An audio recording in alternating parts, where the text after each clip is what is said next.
Muito bem, continuando nossos estudos, segunda videoaula da lição 6, nosso curso de Teologia Bíblica. A lição 6 é a importância da igreja. Nós vimos na primeira videoaula que a igreja ela foi prometida na era patriarcal dos patriarcas. Vimos aquela promessa a Abraão, que é uma promessa, que se cumpre com a igreja que foi estabelecida para todos os povos.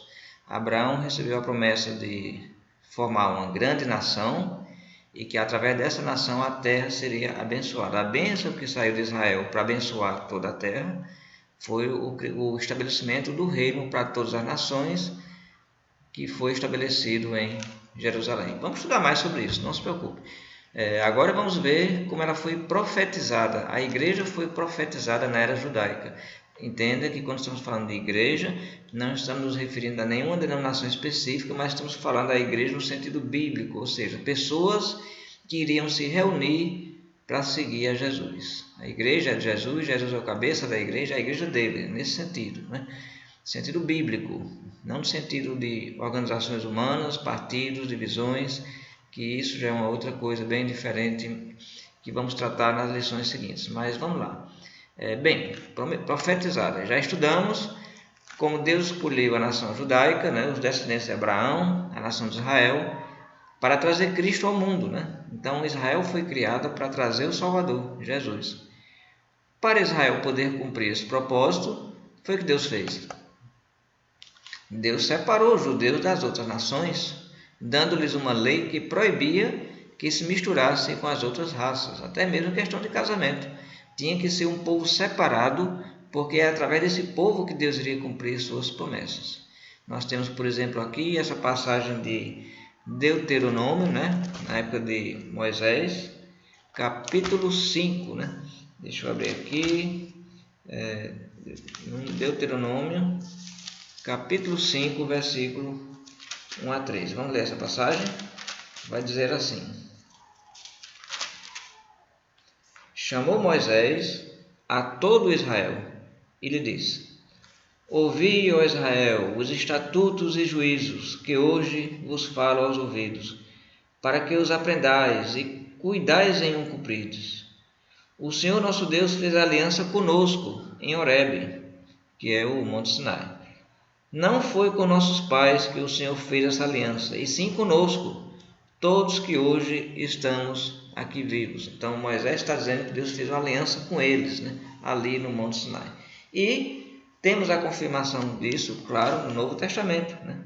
Aqui o livro de Atos, no capítulo 10, versículo 28.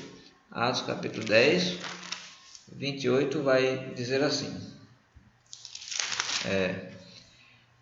A quem se dirigiu dizendo: Vós bem sabeis que é proibido a um judeu ajuntar-se ou mesmo aproximar-se de alguém de outra raça? Mas Deus me demonstrou que a nenhum homem considere comum ou imundo. Então, Pedro aqui está lembrando que na época dos judeus realmente eles eram proibidos de se misturarem com raça, mas que agora na nova aliança era diferente. Não existia mais essa impureza, essa separação.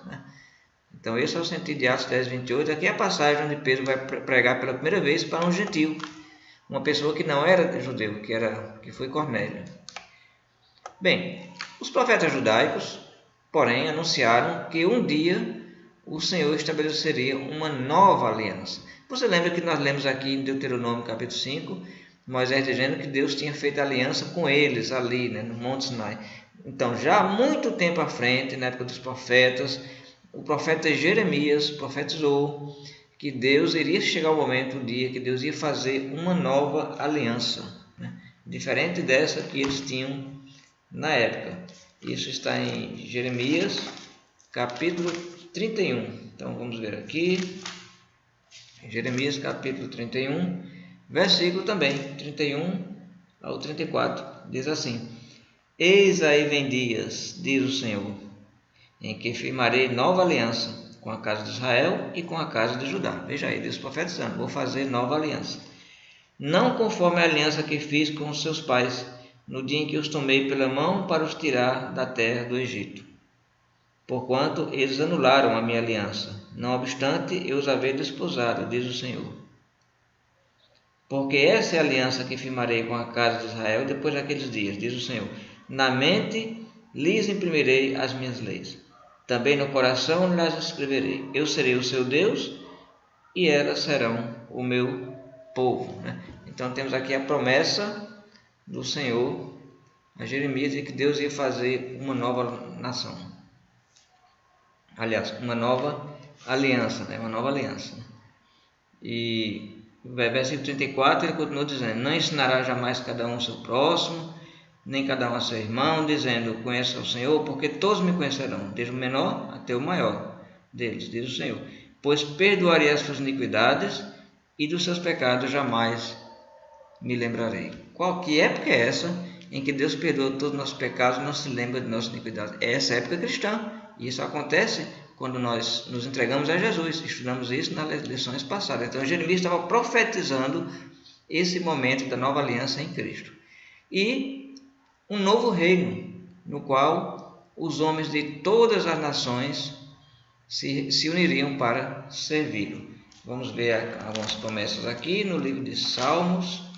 Salmos capítulo 22, versículo 27 a 31, que vai dizer assim: Lembrar-se-ão do Senhor, e a ele se converterão os confins da terra, perante ele se prostrarão todas as famílias da terra. Pois do Senhor é o reino, é ele quem governa as nações. Está vendo aí? Então, falando de que todas as nações seriam convertidas e que dele seria o reino. Dele seria o reino. Todos os opulentos da terra hão de comer e adorar. E todos que descem ao pó se prostrarão perante ele, até aquele que não pode preservar a própria vida. A posteridade o servirá. Falar-se-á do Senhor a geração vindoura. Hão de vir anunciar a justiça dele ao povo que há de nascer.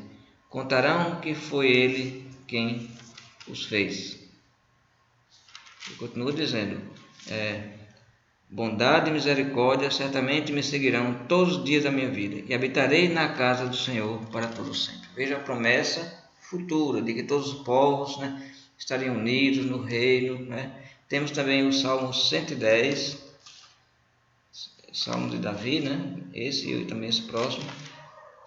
O Salmo 22, esse 110, eu não tenho certeza se é de Davi, Salmo de Davi, exatamente, 110, diz assim: Disse o Senhor ao meu Senhor: assenta-te à minha direita, até que eu ponha os teus inimigos debaixo dos teus pés. O Senhor enviará de Sião o cetro do seu poder, dizendo: domine entre os teus inimigos. Então note que aqui ele cita o Senhor com poder e cita Sião, Monte Sião em Jerusalém, que foi onde o Evangelho foi pregado.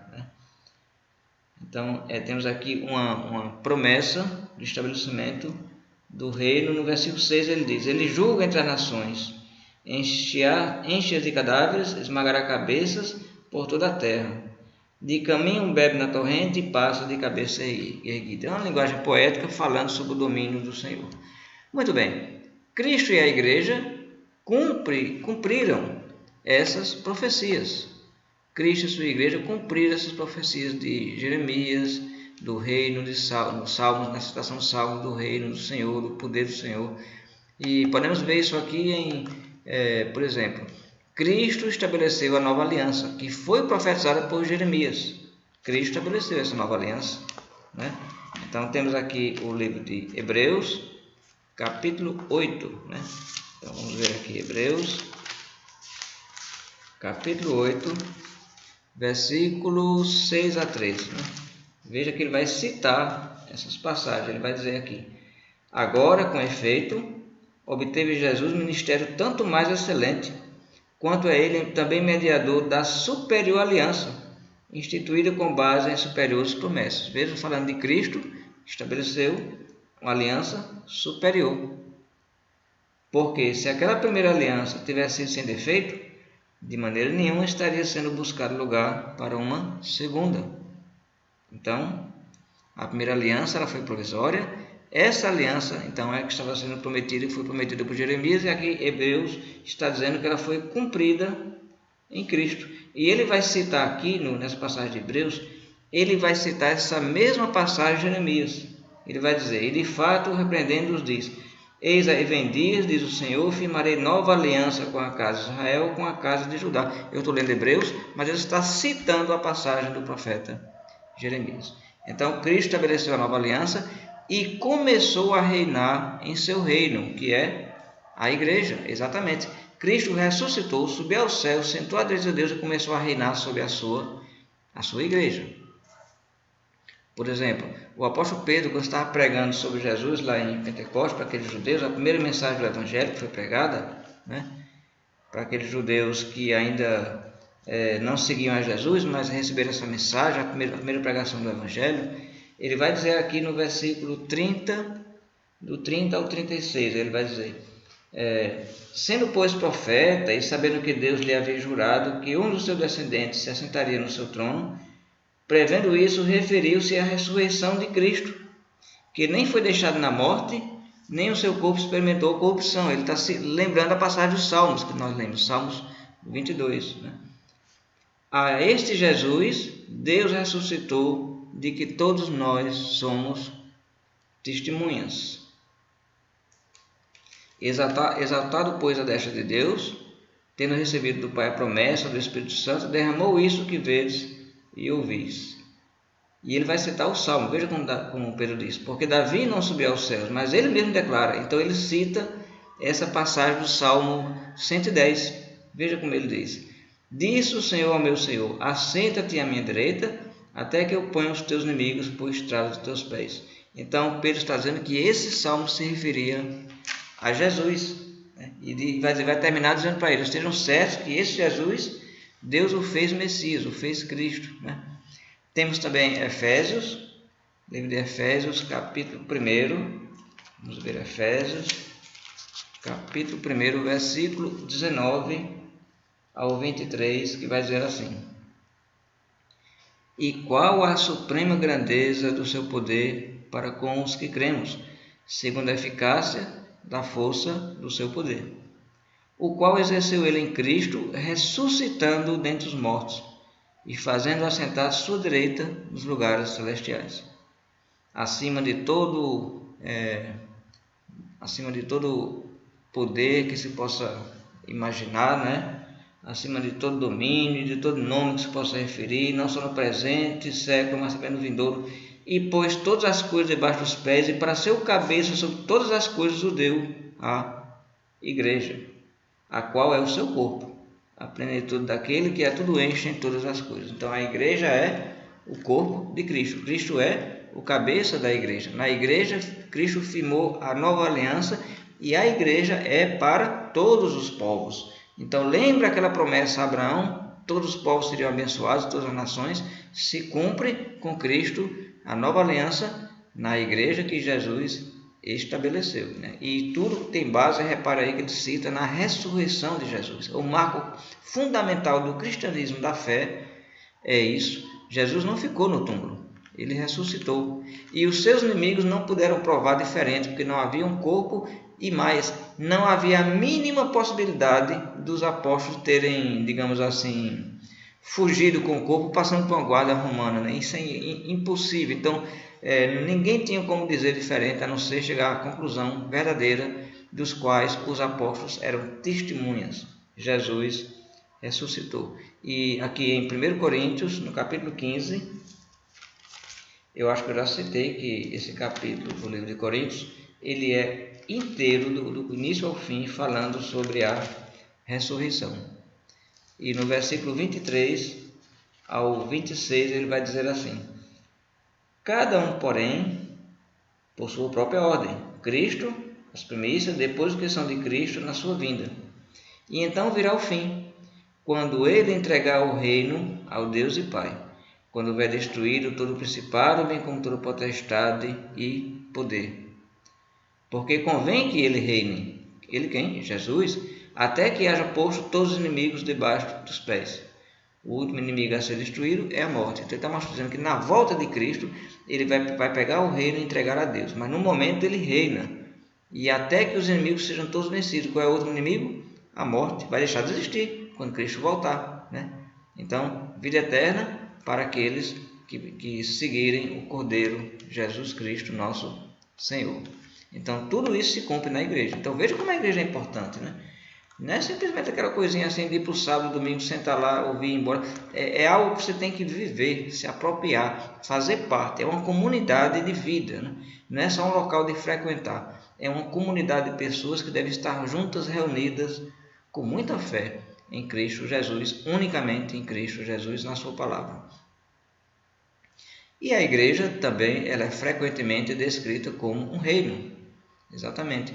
A gente fala de reino, o reino prometido, o reino de Deus. A igreja é a mesma coisa, né?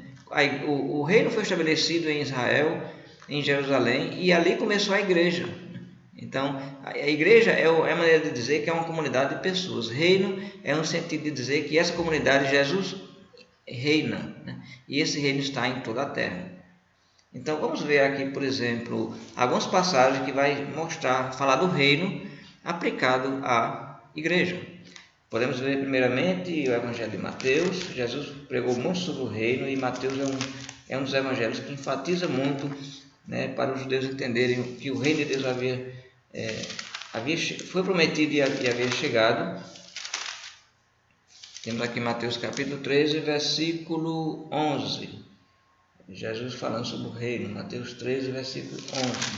Vai dizer assim: Ao que respondeu: Porque a vós outros é dado conhecer os mistérios do reino dos céus, mas àqueles não lhes é isso conhecido. Jesus aqui estava explicando porque falava por parábolas. Estava dizendo que a eles era dado conhecer os mistérios do reino dos céus, o reino que ainda estaria estabelecido. Mas aqueles que não davam importância não era dado conhecer. Temos o versículo 18 e 19 que diz assim: Atendei vós, pois, a parábola do semeador. A todos que ouvem a palavra do reino e não a compreendem, vem um maligno e arrebata. Repare, a palavra do reino, né? Então, a mensagem do Evangelho é a mensagem do reino. A mensagem do reino de Deus. E Colossenses, aqui Jesus ainda iria morrer pelos nossos pecados, né? O reino aqui ainda iria ser estabelecido. Então, aqui são promessas, a mensagem do reino estava sendo pregada, né? Agora, em Colossenses, um livro já depois de que Cristo tinha ressuscitado, né? Depois que o Evangelho já tinha sido pregado a muitas pessoas. Então, veja o que vai ser dito aqui em Colossenses capítulo 1, no versículo 13, ele diz: Ele, falando de Cristo, né? Ele nos libertou do império das trevas e nos transportou para o reino do Filho do seu amor. Veja o que ele está dizendo aí, né? Está dizendo que Jesus, quando aquelas pessoas entregaram a vida a ele, ele tirou eles do reino da escuridão das trevas e colocou eles no reino dele, no reino do Filho, do seu amor, né? E Apocalipse não deixa nenhuma dúvida quando vai falar do reino também, estabelecido em Cristo Jesus. Então, o reino existe, o reino está em toda a terra, e ele não é esse reino poderoso, magnífico que se esperava. Ele é um reino que está baseado na simplicidade de Deus, de Cristo. Como foi que Jesus nasceu? Foi no palácio? Em toda a simplicidade. Como foi que Jesus viveu? Em toda a simplicidade. Deus ama os humildes e abate os orgulhosos. Então, o reino de Deus também é a coisa mais simples que você possa imaginar. É simplesmente formado em uma comunidade de pessoas que seguem a Jesus. Então, vamos para Apocalipse. Apocalipse, eu estou aqui folheando a Bíblia, você também está com a Bíblia aí, se não, você está me acompanhando, vai poder ler depois, né? Capítulo 1, versículos 6 a 9, veja como diz: E nos constituiu reino, sacerdotes, para o seu Deus e Pai, a Ele a glória e o domínio pelos séculos dos séculos. Amém. E no versículo 9 diz: Eu, João, irmão vosso e companheiro na tribulação, no reino e na perseverança. Veja, João está dizendo que era companheiro da igreja dos irmãos na tribulação, no reino e na perseverança. Bom, eu acho que não existe mais nenhuma dúvida, né? O reino é espiritual, a igreja é o reino de Deus. E os profetas também anunciaram o tempo e o lugar do estabelecimento da igreja. Isaías, por exemplo, profetizou que a casa do Senhor seria estabelecida durante os últimos dias em Jerusalém. Algumas pessoas leem isso e pensam que está falando do reino que vai ser estabelecido em Israel. no fim dos tempos. É muito errado isso. Aqui, quando está se referindo ao reino, estabelecimento do chamado aqui a casa do Senhor, os últimos dias aqui não é o fim do mundo. Aqui é os últimos dias da dispensação judaica, né? O que começou em Jerusalém foi a igreja para todos os povos. Isso foi cumprido, essa profecia foi cumprida. Então temos aqui Isaías capítulo 2, 1 a 3, né? E a igreja é sempre descrita como a casa de Deus. O que é a casa de Deus? É a igreja. Nós temos inclusive essa descrição na Bíblia, né? Nós temos aqui, por exemplo, 1 Timóteo, né? 1 Timóteo capítulo 3, né? 1 Timóteo capítulo 3, veja como é que ele fala da igreja. Capítulo 3, versículo 15, né? 1 Timóteo capítulo 3, versículo 15. Ele diz assim: para que, se eu tardar, fique ciente de como se deve proceder na casa de Deus, que é a igreja do Deus vivo, coluna e baluarte da verdade. Então, quando Isaías profetiza que a casa de Deus vai ser estabelecida nos últimos dias de Jerusalém, o que começou em Jerusalém no dia de Pentecostes foi a igreja. E aqui está dizendo que é a igreja chamada da casa de Deus. Então, a profecia se refere ao estabelecimento do reino de Deus, da igreja, que foi para a pregação para todos os povos que estavam presentes naquele dia em Jerusalém, né? Está muito claro aqui. A igreja, inclusive, é chamada a casa de Deus. E temos também Hebreus, vamos ver aqui Hebreus capítulo 3, versículo 6, que vai dizer assim. Hebreus capítulo 3, versículo 6 vai dizer: Cristo, porém, como filho em sua casa, olha aí, em sua casa, qual é essa casa? Veja o que ele diz: a qual casa somos nós, se guardarmos firmes até o fim a ousadia e a exaltação da esperança. Então veja aqui que está dizendo que a casa somos nós. Nós quem? Está escrevendo para cristãos. Esses hebreus eram cristãos. Eram cristãos que estavam reunidos em Cristo. Então está dizendo que a casa de Deus somos nós. Então, quando Isaías profetiza a casa do Senhor, ele está falando da igreja. Ele está falando de outra coisa, né? Muito bem. Vamos continuar mais na nossa próxima videoaula, né? E nessa próxima videoaula nós vamos começar aqui um estudo sobre o livro de Daniel, que é uma das mais brilhantes e perfeitas profecias sobre quando o reino seria estabelecido. Então, é muito importante isso. Então, eu vou deixar aqui para vocês já uma tarefa, certo? Antes de ir para a próxima videoaula. Veja o que ele diz aqui. Deus falou mais especificamente sobre quando a igreja seria estabelecida. Quando? Então, imagine que você é um judeu. Você vive no reino de Israel, você espera Deus estabelecer o seu reino. Você pensaria assim: quando será que Deus vai estabelecer o seu reino em toda a terra? Então, Deus revelou isso a um profeta, o profeta Daniel. Ele profetizou exatamente quando o reino seria estabelecido. Então, faça o seguinte: leia o livro de Daniel. É muito importante isso, certo? Uma tarefa muito importante. Leia Daniel, capítulo 2, versículo do 1 ao 45, certo?